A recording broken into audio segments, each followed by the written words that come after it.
Introduction to Habakkuk. Living by faith is a bewildering venture. We rarely know what's coming next, and not many things turn out the way that we anticipate.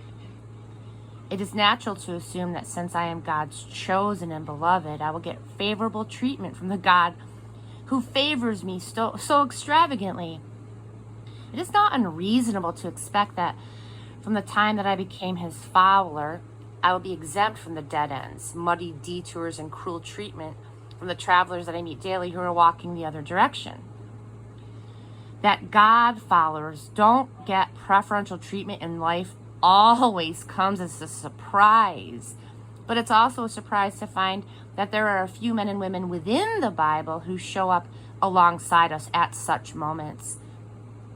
The prophet Habakkuk is one of them, and a most welcome companion he is. Most prophets, most of the time, speak God's word to us. They are preachers calling us to listen to God's words of judgment and salvation, confrontation and comfort. They face us with God as he is, not as we imagine him to be. Most prophets are in-your-face assertive, not given to tact, not diplomatic, as they insist that we pay attention to God. But Habakkuk speaks our word to God. He gives voice to our bewilderment.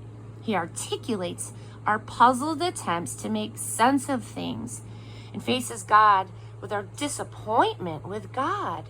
He insists that God pay attention to us.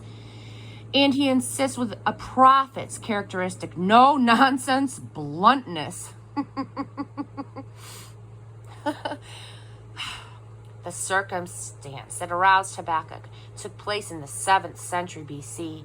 The prophet realized that God was going to use the godless military machine of Babylon to bring God's judgment on God's own people.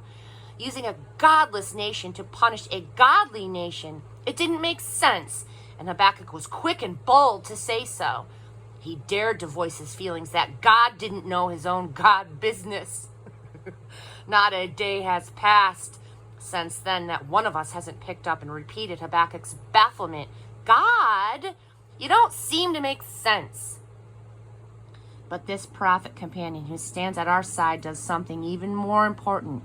He waits and he listens. It's in his waiting and listening, which then turns into his praying, that he found himself inhabiting the large world of God's sovereignty. Only there did he eventually realize that the believing in God life, the steady trusting in God life, is the full life, the only real life. Habakkuk started out exactly where we start out, with our puzzled complaints and God accusations, but he didn't stay there. He ended up in a world along with us where every detail in our lives of love for God is worked into something good. This is from Jeremiah was telling anyone who would listen that God was going to use the vicious Babylonians against God's self-important but soul-empty people. Habakkuk was one of the few who listened. Almost everybody else tuned out the warning as unpatriotic. Habakkuk took his confusion to God. Who's this to?